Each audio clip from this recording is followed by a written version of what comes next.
Good morning, ladies and gentlemen. So, this session is basically an ethical presentation from the students of Ramanujan College, Center for Ethics and Values. Hope you like it. The students, there are 6 students, and we'll be having a presentation from them, and I'll be the moderator for the session. Thank you. So first student, I'd like to invite Mr. Devraj Raghuvanshi, a really polite speaker and a very good friend of mine. So please give a huge round of applause.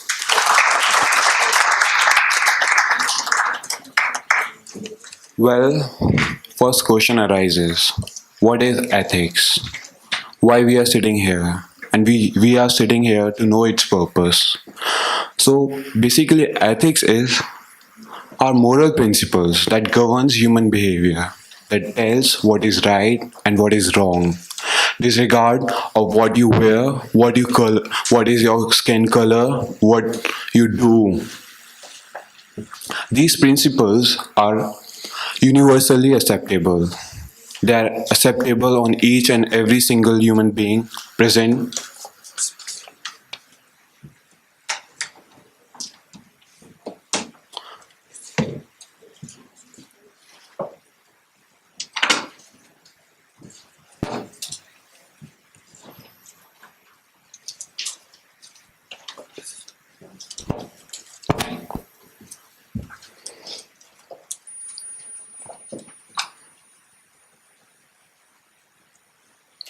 These principles are universally acceptable. They are acceptable on every single human being.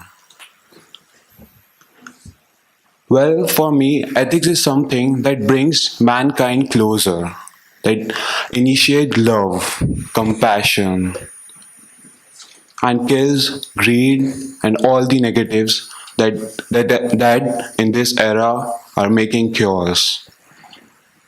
Now, why we need ethics in our day-to-day life? Well, every day when we read newspaper, we come across various negatives and big bad that is happening around us. People are being murdered, raped, corruption, bribery, everything is happening, and still people are quiet. Problems are made, solutions are made, but still there's something lacking. There's something is lacking in our implementation. There's something lacking we need to take.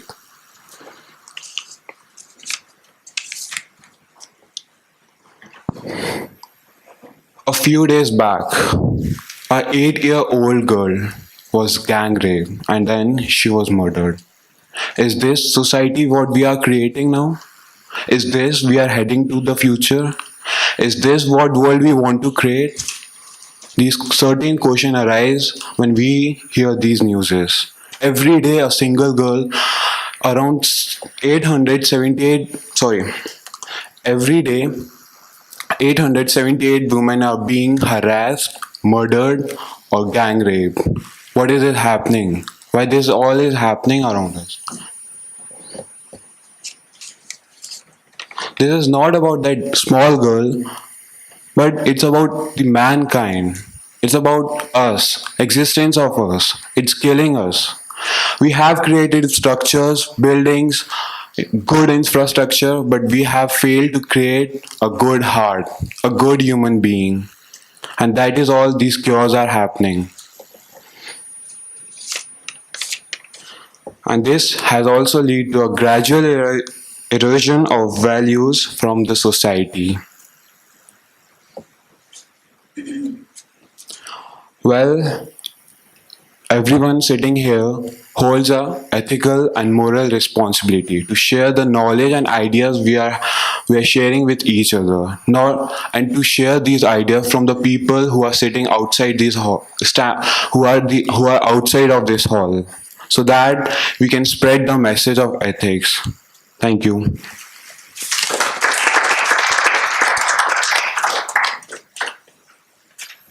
Thank you, Mr. Devraj. Now I'd like to call the next speaker, Ms. Priyanshi, to enlighten us. Thank you.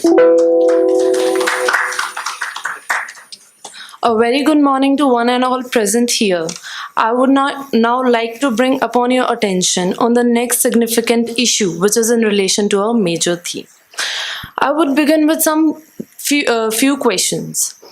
If I ask you a simple question, that how difficult it had been for you to express your consent to your parents while choosing up a particular stream, or how pressurized you were while preparing for your 12th class, I believe that it would have been very difficult for all of us. Another question: why does a student commit suicide if he fails in an exam? And why does the same child murders another just to delay a PTM? Well, we all need to think about the same. Now I would like to begin with my few major points.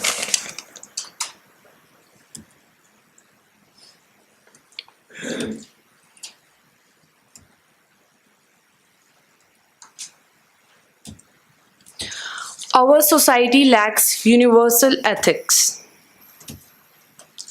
Number one, lack of empathy. So, how should a child be taught empathy?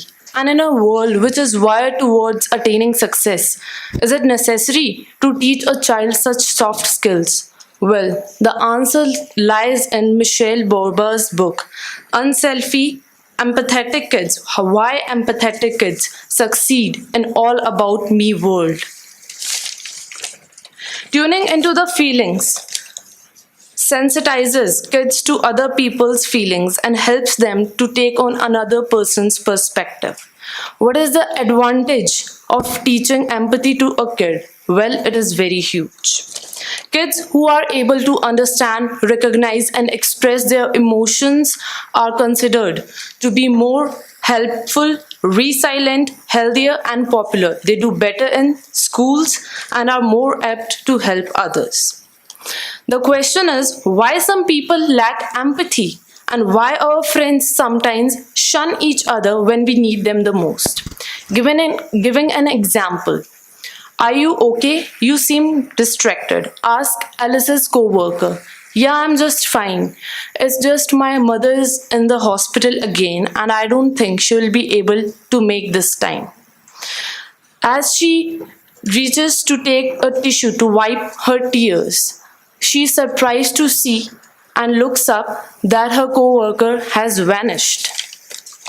He ignores her the rest of the day, and in the evening, Alice receives a message that simply says, "Sorry, couldn't take it." I'm very sure all of us have had such interactions which would have left us scratching our heads and irritating.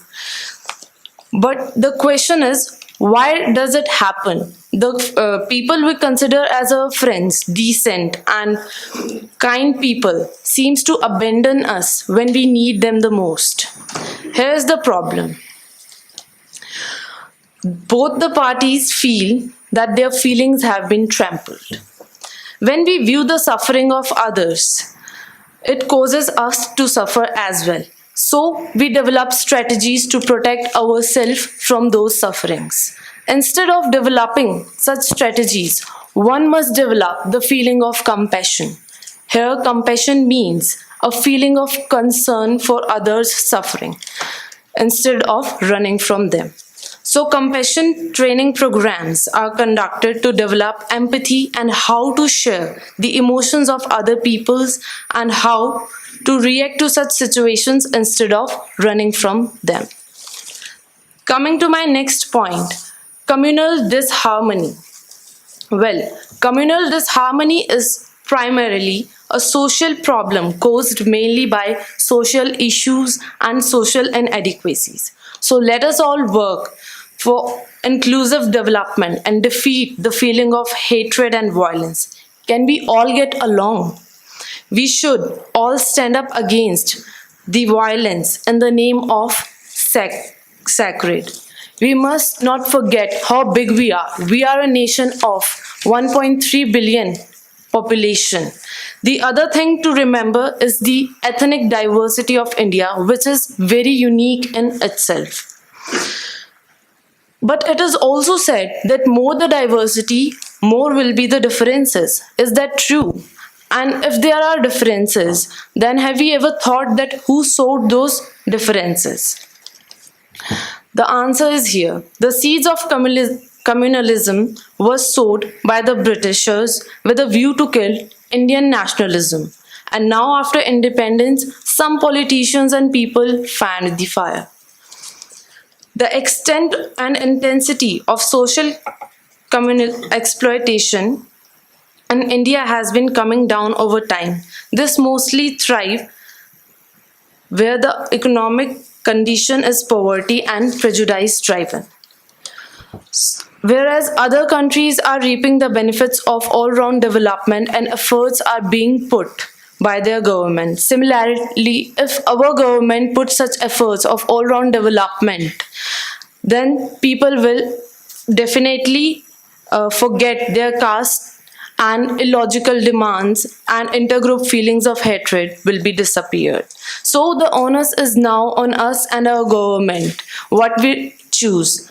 If we choose to change the approach towards all-round development, it will lead to complete disappearance of hatred. Thank you. Thank you, ma'am. That was really thoughtful of you. Now I would like to call Ms. Kopal for her speech.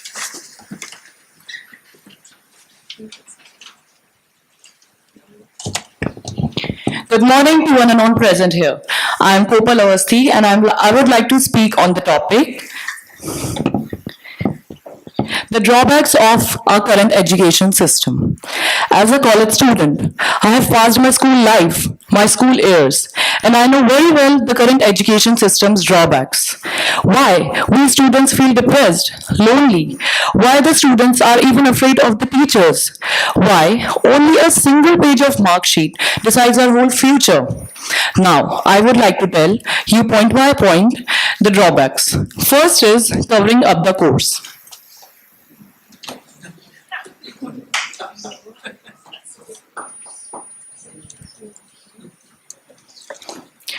Teachers should understand the potential of the students. They should not just come and cover up the course. They should ask the students their subject of interest, their interestable topics. They should then teach them those relevant subjects and topics. Next is students should be taught on a practical basis. Nowadays, students only care about the grades, marks, and no emphasis is given on the practical part.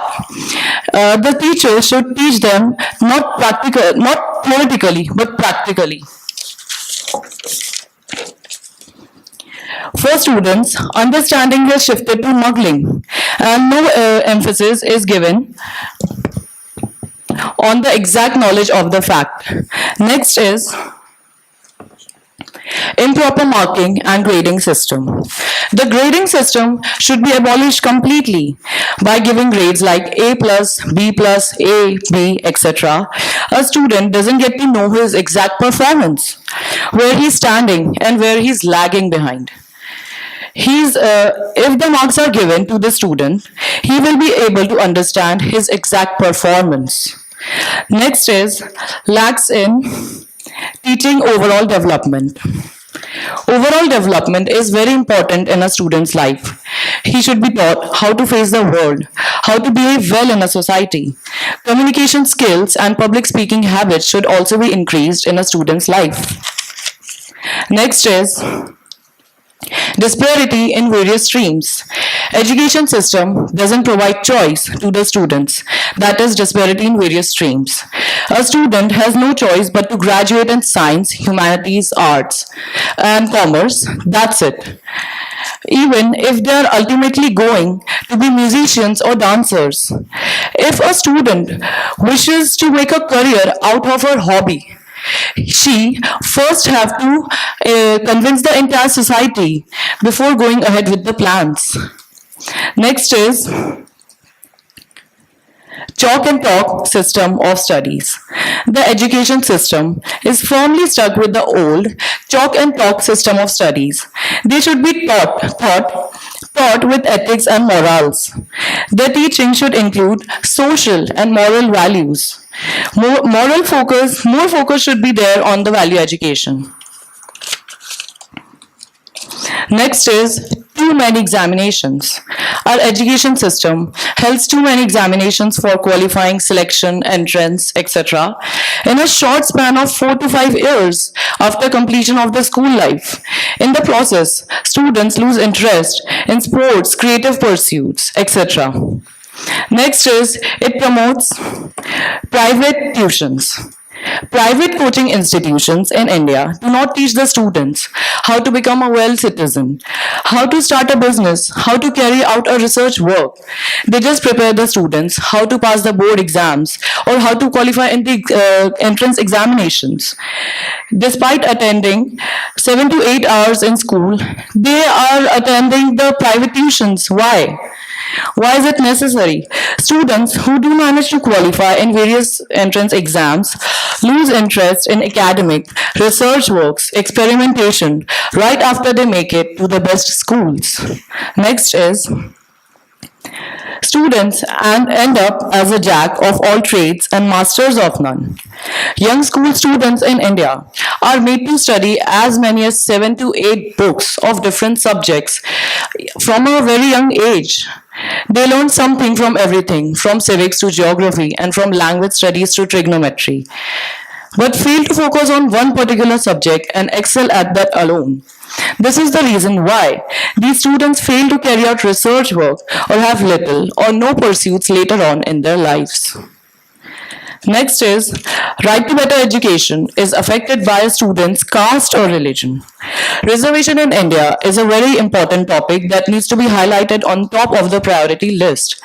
As we all know, India is a country of billions and it only has a handful of quality institutions who give admission not on the basis of merit but on the basis of limited seats. The reserve students whose parents happen to be industrialists or peasants or IS officers get admission even if they are not deserving. At last, I want to conclude by saying that education is very important in our life and we spend only few percent of GDP in education. So the government of India should make education its first priority and try to address the issues that I mentioned above. Thank you. Thank you, ma'am. You brought important points to notice. Next, I would like to call Master Miss Manvi for the speech.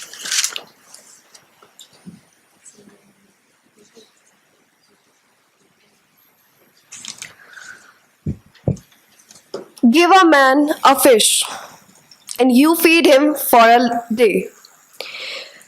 Samely, teach a man to fish and you feed him for a lifetime. So, I'm here and a very cheerful morning to all the dignitaries and everyone present here. So, by this, I want to go with the education system and also with the artificial intelligence, also with the emotional intelligence.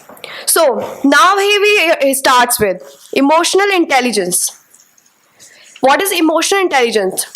So, emotional intelligence means EQ plus IQ is equals EI, which means emotional intelligence. So, before that, I want to get concluded and highlighting the points and the reforms to be in our education system. So, in our education system, we are lacking with many things now. Like some reforms, these are just my opinions. I don't want to say that I want them. These are just simple opinions I want to share with you. Like one nation and one board. There are so many boards in our country. So there must be one board only. Secondly, we have been seen, despite of having so many of spiritual and cultural heritage, we do not have a single contemporary book of ethics. Why? That can help to guide us on many and various issues which we are dealing up with our daily to daily life. Have you seen something? We talk about ethics. We talk about morality. We talk about values. But do we apply on it? Have we applied? What to actually do with those moral books we have been studied earlier? What to do with those? These are the guidelines which we has to be followed by us, but we do not. So, in fact, ethics should be raised not only by religious persons, but also by the non-religious persons too. Now, I would like to tell about the integration of culture in society in education. This is one reform I want here, that there must be an integration of culture and society both in our country, so that ethical guidelines must be prepared. Next is using technology as an aid to make learning engaging and exciting. It means we should use technology. There is nothing like we must not use.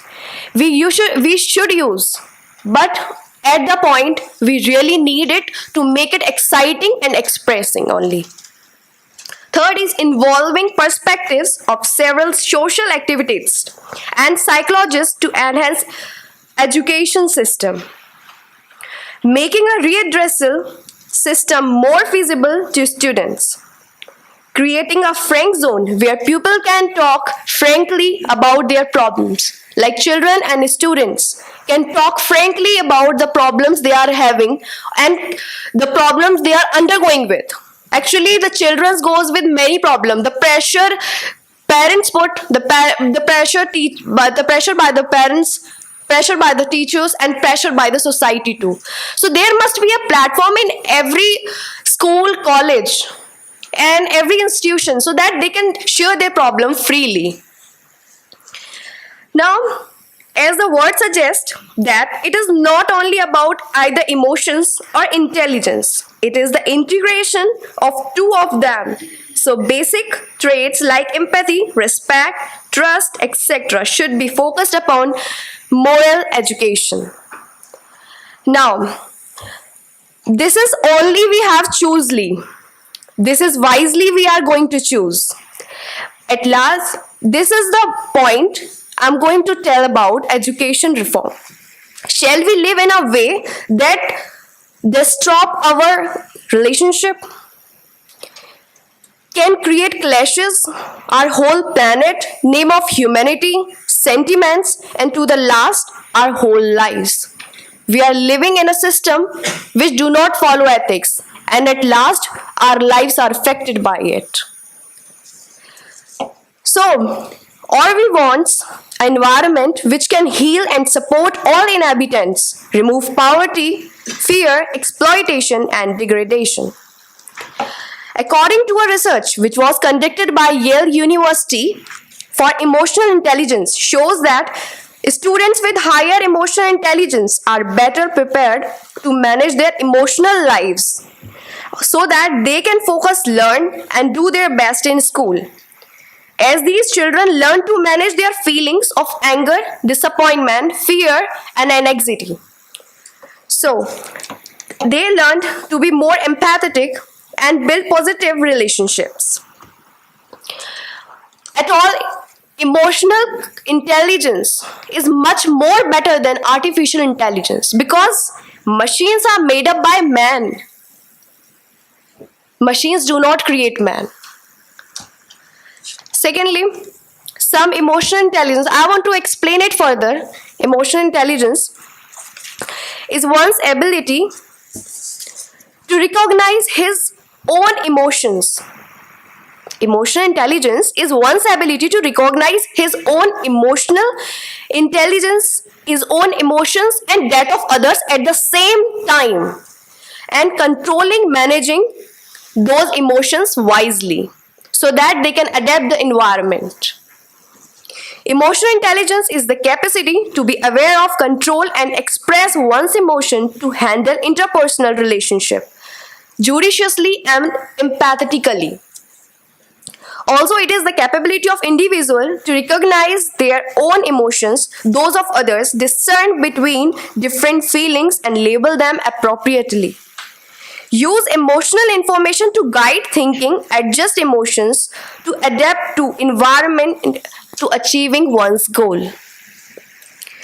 So now I comes with artificial intelligence. Artificial intelligence is the bridge designed by us to solve the problems of mankind by using machines. Although that bridge that can be covered by us, also that bridge we are talking about that can be covered by us, but we are getting rely on these machines day by day. We are getting so dependent on these machines. We are lacking the concept. We are lacking this concept of humans hardly uses only 5 to 10% of their mind. If they can create a machine using that mind, so can't they perform the difficult task which are they going to perform it by the machine?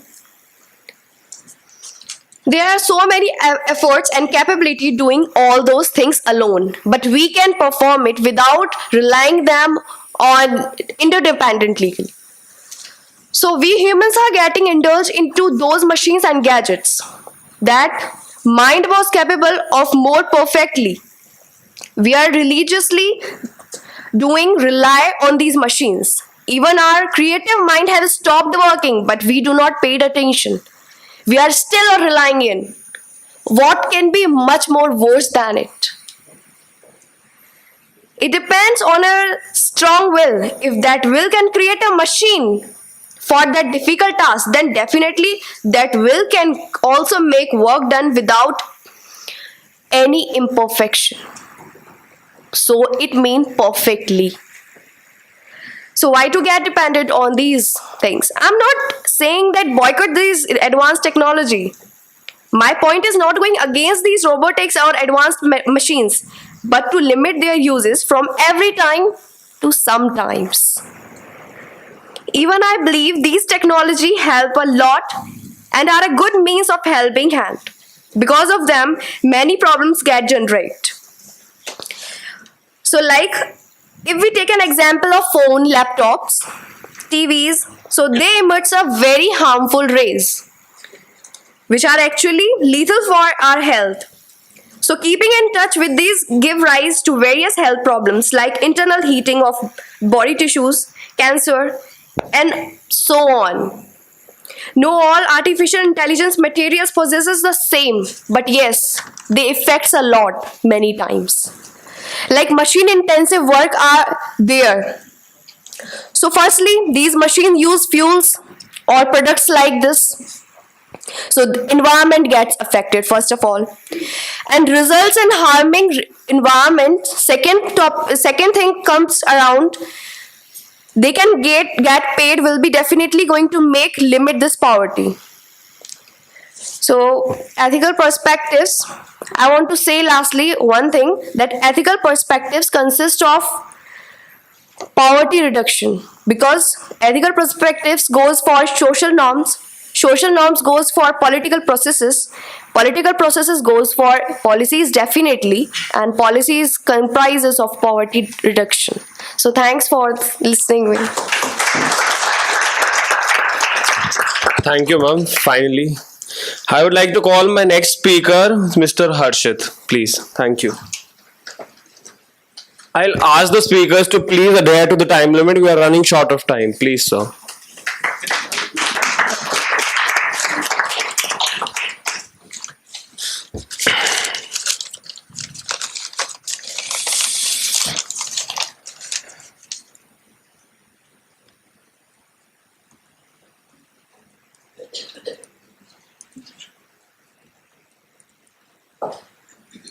It's not.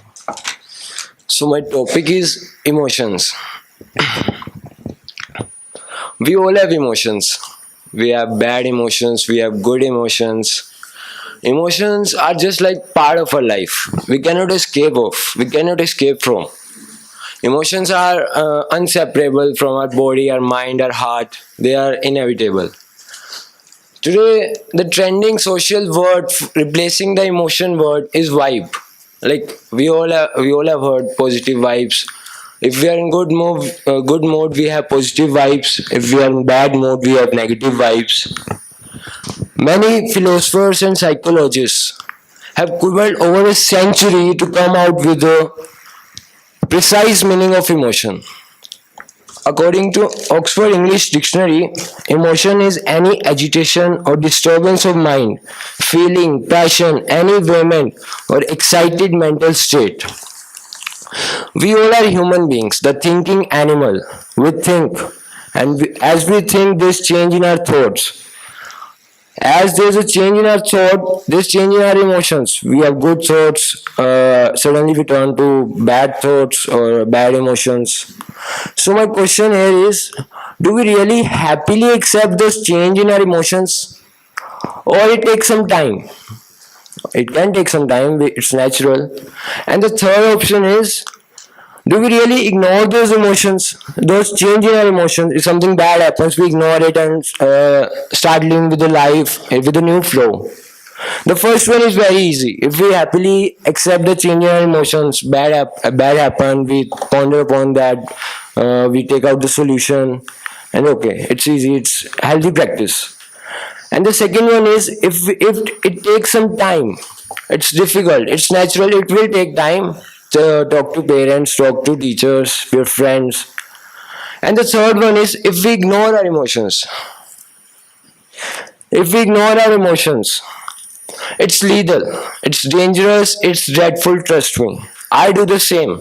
I wake up, I hang out with friends. When something bad happens, I don't think about that. But I don't get the satisfactory sleep. We should not avoid our emotions. We should not avoid the problems. We should not avoid the change. The change is happening in our emotions. Okay. As my professor always says, that those who don't dive deep, they never get to their solutions. You should surrender to your problems, your situations, your emotions. I've always learned that your demand demands. What does that mean? Your demand demands that what you wish for has an opposite wish to you to give your supply. In simple language, if you want something, you have to give something. So demand demands from you. So we should surrender to our change in emotions, to change in our the problems. We should ponder upon that.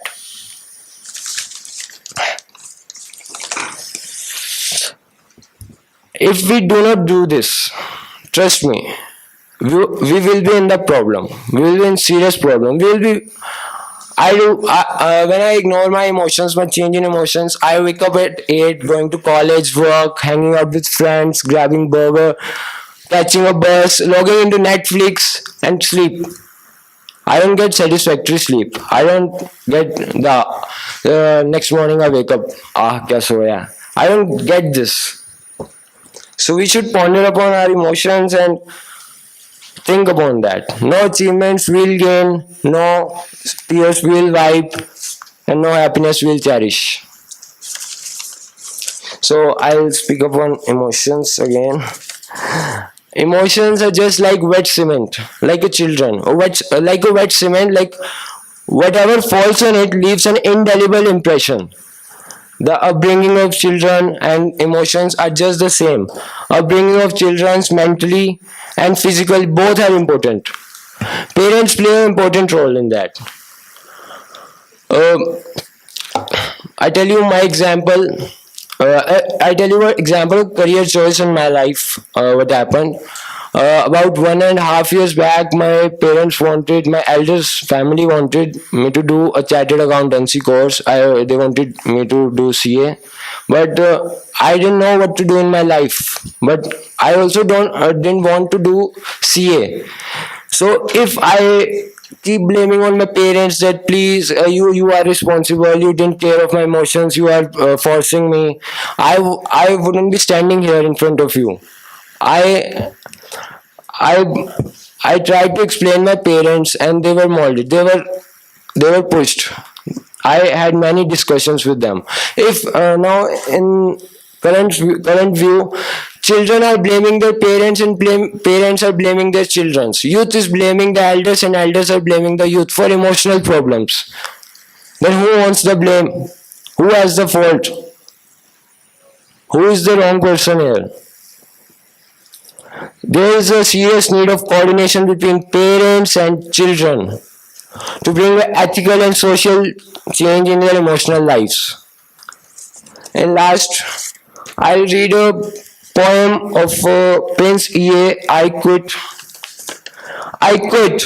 I quit being bound to your expectations. I quit holding myself back, living in past, emotionally trapped. I quit negative thoughts that were always useless. I quit the guilt that haunts me. I quit self-emotionally sabotage. I quit not giving 100%. I quit fear failure, fear success. I quit tension to seek attention. I quit hesitation, desperation, expectation, and devastation. But the irony is, children are quitting their own life instead of quitting these things. I am sorry, but it's happening. Thank you. Thank you very much, sir. You see, passionate speakers. I'm really very sorry we are running short of time. Next, we have Mr. Praveen to have the floor for next 5 minutes, sir. Please adhere to the time, sir. You'll not have to pass me the chits. A very good afternoon. I'm Praveen Srivastava. As in the morning session, we had a short discussion about one of the systems that was prevalent in our country a century ago. That was the Gurukul system. A Gurukul system is a system in which there is a guru, a teacher, what we call in English, and his followers, his disciples. We say that the gurus have been so kind, have been so knowledgeable, have been so exciting as a teacher. But do we have that students in the present time? We ask for that teacher, but are we the students of that kind? We are the youth. We are the flag bearers of tomorrow. And we ourselves need to realize what actually ethics are. And this can be done if we have a sensitive attitude our own culture. I personally believe in this modern age of modernity, media dominance, market culture, and money-minded people. We have forgotten one thing, that is our own culture. The culture which is itself very diverse, which itself has various things to learn from. Why aren't we getting back to that thing? Why aren't we sensitizing things around us? Why aren't we talking about the things that happen around us? Why aren't we talking about the environment ethics? Why aren't we talking about what we are actually? Why our discussions begin with our phone quality and our camera and ends up with a bad camera quality, I suppose? And why are the discussions not being talked of, like what are actually your ethics, what basic bringing up you have? We are only being dominant by media, money, market, and modernity, which I myself call aping of modern culture.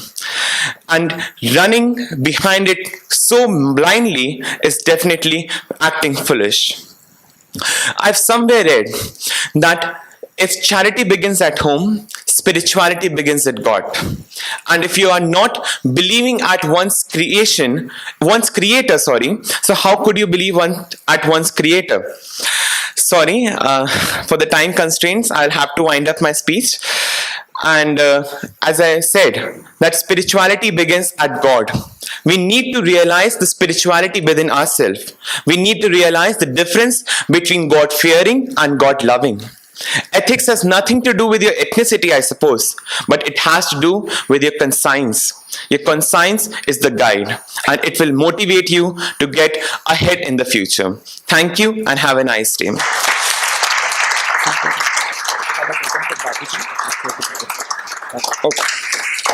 Thank you very much, speakers. I feel a minute should have a few more seconds more. Next, very nice presentation. Now I would like to request Professor Meenakshi Thapan to please present the certificates to the presenters. Please give a huge round of applause for the speakers and ma'am as well. Mr. Devraj Raghuvanshi.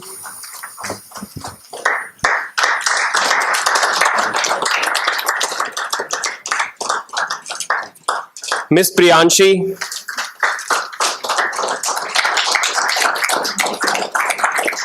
Miss Kopal.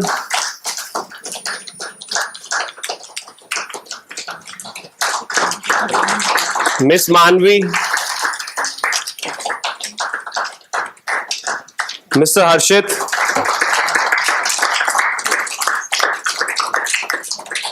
and Mr. Praveen.